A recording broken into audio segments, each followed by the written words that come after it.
तो hello guys, कैसे हैं आप सभी लोग। आशा करता हूँ कि आप सभी लोग ठीक ही होंगे। तो चलिए बिना किसी देरी के हम पिछले करंट अफेयर के क्वेश्चन रिवाइज करते हैं। तो हमारा पहला क्वेश्चन होगा, संयुक्त राष्ट्र में भारत का स्थायी प्रतिनिधित्व किसे नियुक्त किया गया। तो वो किया गया अरिंदम बागची को। हाल ही में विश्व पशु स्वास्थ्य संगठन ने मुक्त घोषित किया भारत को गए, तो वो किया बर्ड फ्लू से। अंतर्राष्ट्रीय गरीबी उन्मूलन दिवस प्रतिवर्ष कब मनाया जाता है। तो वो है 17 अक्टूबर को। आईएसओ प्रमाण पत्र पाने वाला देश का पहला महिला पुलिस स्टेशन कौन सा बना है। तो वो भोपाल मध्य प्रदेश बना गया। त्रिपुरा का नया राज्यपाल किसे नियुक्त किया गया। तो वो है गाइस इंद्रसेना रेड्डी नल्लू को। इंद्रसेना रेड्डी नल्लू को। ओडिशा के नए राज्यपाल के रूप में किसे नियुक्त किया गया है। तो रघुवर दास को। सुप्रीम कोर्ट ने किस अधिनियम के तहत समलैंगिक विवाह को कानूनी मान्यता देने से इनकार किया है। तो वो स्पेशल मैरिज एक्ट के तहत। हाल ही में किस राज्य में काटी बिहू पर्व मनाया गया। तो वो असम में गए। असम। हाल ही में जारी वैश्विक पेंशन सूचकांक 2023 में कौन सा देश शीर्ष पर रहा। तो नीदरलैंड। किस एयरपोर्ट को विश्व की पंक्चुअलिटी रैंकिंग में शीर्ष स्थान प्राप्त हुआ। तो वो है गाइस कैंपेगौड़ा अंतर्राष्ट्रीय हवाई अड्डा बेंगलोर में है। तो चलिए गाइस बिना किसी देरी के हम 21 अक्टूबर का करंट अफेयर देखते हैं। तो गाइस उससे पहले मैं आपको बता दूं, अगर आपको करंट अफेयर की पीडीएफ चाहिए तो बायो में टेलीग्राम चैनल का लिंक है, ज्वाइन हो जाइए। वहाँ पर आपको डेली करंट अफेयर की पीडीएफ प्रोवाइड करा दी जाती है और करंट अफेयर से रिलेटेड वहाँ पर कुछ पर्सनल चीज़ें भी मैं शेयर कर देता हूँ। तो ठीक है गाइस, आज का हमारा पहला क्वेश्चन होगा कि भारत रत्न स्टेम शिखर सम्मेलन 2023 का 5वां संस्करण किस स्थान पर आयोजित किया गया। गाइस अभी स्टेम आपने नया पढ़ा है। STEM क्या होता है आगे देखेंगे इसको। तो गाइस ये दिल्ली में हुआ है इसका शिखर संस्करण। STEM का अर्थ है साइंस, टेक्नोलॉजी, इंजीनियरिंग और मैथ। भारत स्टेम सम्मेलन का आयोजित नई दिल्ली में किया गया। यह स्टेम सम्मेलन का 5वां संस्करण था। इस सम्मेलन का उद्घाटन केंद्रीय सड़क परिवहन और राजमार्ग मंत्री नितिन गडकरी द्वारा किया गया। गाइस आज के हमारे जो करंट अफेयर की क्लास है वो ज़्यादातर हमारे समिट पर बेस्ड है, शिखर सम्मेलन पर बेस्ड है। ज़्यादातर क्वेश्चन इसी के मिलेगा आपको। GITEX ग्लोबल का आयोजन कहाँ किया जा रहा है। तो गाइस वो किया जा रहा है आपके UAE में। सम्मेलन 16 से 20 अक्टूबर तक संयुक्त अरब अमीरात में आयोजित किया जा रहा है। GITEX ग्लोबल एक वैश्विक प्रदर्शनी है। उद्देश्य गाइस इसका क्या है, तकनीक की दुनिया में आर्टिफिशियल इंटेलिजेंस की पहल करना है। थीम, हर चीज में AI की कल्पना करने का वर्ष है गाइस। GITEX ग्लोबल दुनिया की सबसे पुरानी प्रदर्शनियों में से एक है, जिसकी शुरुआत वर्ष 1981 में की गई थी। अगला इम्पोर्टेंट क्वेश्चन देखें तो इंटरनेशनल ओलंपिक कमेटी IOC के 141वें सत्र का आयोजन अक्टूबर 2023 में किस शहर में हुआ। तो गाइस वो हुआ आपके मुंबई में, महाराष्ट्र की कैपिटल। इसके उद्घाटन समारोह के दौरान प्रधानमंत्री नरेंद्र मोदी भी मौजूद थे गाइस वहाँ पे। उन्होंने 2036 में ओलंपिक गेम्स के लिए भारत की दावेदारी भी पेश की। हालांकि इस पर फैसला बाद में होना है।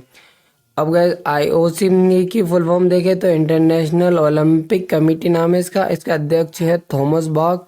मुख्यालय इसका लोजेन स्विट्जरलैंड में है। स्थापना इसकी 23 जून 1894 में हुई है।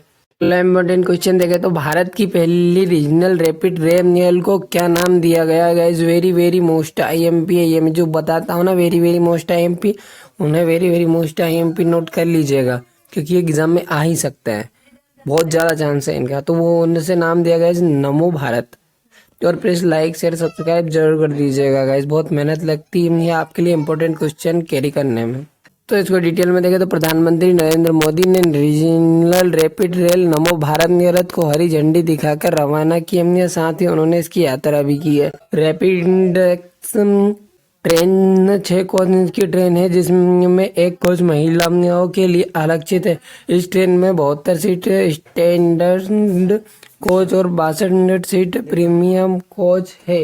दिल्ली मेरठ कॉरिडोर पर 30 ट्रेनों का संचालन किया जाएगा।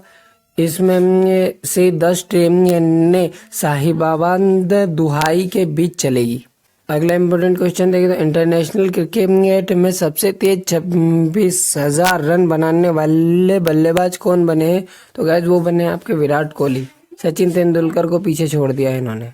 इंपॉर्टेंट फैक्ट देखें तो भारत से दिग्गज cricketer Virat Kohli international cricket में सबसे तेज 26,000 रन बनाने वाले बल्लेबाज बन गए हैं। इन्होंने इस मामले में महान क्रिकेटर सचिन तेंदुलकर को पीछे छोड़ दिया है। विश्व कप 2023 में बांग्लादेश के खिलाफ खेले गए एक मैच में उन्होंने यह उपलब्धि हासिल की है। कोहली ने इस मैच में अपने वनडे करियर का 84वां शतक भी जड़ा है। अगला इंपॉर्टेंट क्वेश्चन देखें तो इस वर्ष राष्ट्रीय आयुर्वेद दिवस किस थीम पर आयोजित किया जाएगा? तो गाइस वो किया जाएगा वन हेल्थ के लिए आयुर्वेद फॉर और वन हेल्थ। इसके बारे में देखें तो आयुष मंत्रालय ने घोषणा की है कि वर्ष 2023 का राष्ट्रीय आयुर्वेद दिवस 100 से अधिक देशों में मनाया जाएगा। इस वर्ष के राष्ट्रीय आयुर्वेद दिवस को वन हेल्थ के लिए आयुर्वेद की थीम पर मनाया जाएगा। राष्ट्रीय आयुर्वेद दिवस इस साल 11 नवंबर को मनाया गया है। यह दिवस धन्वंतरी जयंती के अवसर पर मनाया जाता है। धन्वंतरी हिंदू मान्यताओं के अनुसार ये भगवान विष्णु के अवतार हैं जिन्होंने आयुर्वेदिक परिवर्तन किया। अगला इंपॉर्टेंट क्वेश्चन देखें तो हाल ही में उत्तर प्रदेश के किस शहर में भगवान गौतम बुद्ध की 51 फीट ऊंची प्रतिमा स्थापित की जाएगी?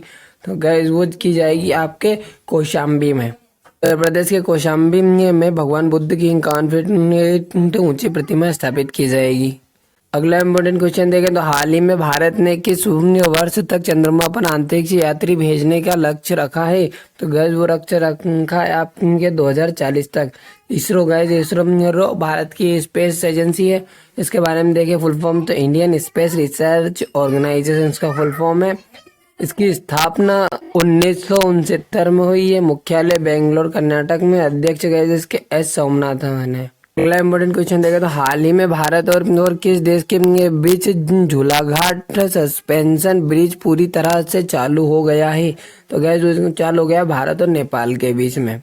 अब इसका फैक्ट देखें तो नेपाल और भारत को जोड़ने वाला बेतड़ी जिले के झूलाघाट गमन पूरी तरह से चालू हो गया है। निर्माणाधीन होने के कारण महाकाली नदी पर झूला पुल आंशिक रूप से चालू था। नेपाल की बात करें तो नेपाल की राजधानी नेपाल की राजधानी काठमांडू। मुद्रा इसकी रुपया है। अपने भारत की तरह प्रधानमंत्री यहाँ के पुष्प कमल प्रचंड है। राष्ट्रपति रामचंद्र पौंडेल है। अगला इंपॉर्टेंट क्वेश्चन देखें तो हाल ही में इक्वाडोर के नए राष्ट्रपति कौन बनेगा? इस वेरी मोस्ट एमपी है। कौन बनेगा इस? तो वो बने आपके डेनियल नोबोआ। अब इनके बारे में देखें तो डेनियल नोबोआ इक्वाडोर के राष्ट्रपति का चुनाव जीता है और वह इक्वाडोर के अब तक के सबसे कम उम्र के राष्ट्रपति बने हैं। इक्वाडोर की नेशनल असेंबली के पूर्व सदस्य डेनियल नोबोआ को कुल वोटों में से 52.29% वोट मिले, जबकि प्रतिद्वंदी लुइसा गोंजालेज को 47.71% वोट मिले। इक्वाडोर की बात करें तो गाइज इसके बारे में देखें तो इक्वाडोर दक्षिणी अमेरिका महाद्वीप के शीर्ष पर पश्चिमी कोने में स्थित है। एंडीज पर्वत श्रृंखला में कोटोपाक्सी दुनिया का सबसे ऊंचा सक्रिय ज्वालामुखी है। वेरी मोस्ट आईएमपी फैक्ट है गाइज। क्या है? कोटोपाक्सी दुनिया का सबसे ऊंचा सक्रिय ज्वालामुखी है। इक्वाडोर की राजधानी की बात करें तो क्विटो है गाइज। इसकी मुद्रा है यूनाइटेड स्टेट्स डॉलर है। तो गाइस आज का हमारा क्वेश्चन ऑफ द डे होगा कि हमास ने इजराइल पर हमले को क्या नाम दिया है? आपके ये 4 ऑप्शन, अगर आप सच में किसी वैकेंसी की तैयारी कर रहे हैं तो हमें कमेंट सेक्शन में इसका आंसर जरूर दीजिएगा। और किसी और टॉपिक पर आपको वीडियो चाहिए तो हमें कमेंट सेक्शन में बोलिए, हम लेकर आएंगे। ठीक है गाइस, मिलते हैं अगली वीडियो में। तब तक के लिए bye, take care, see you.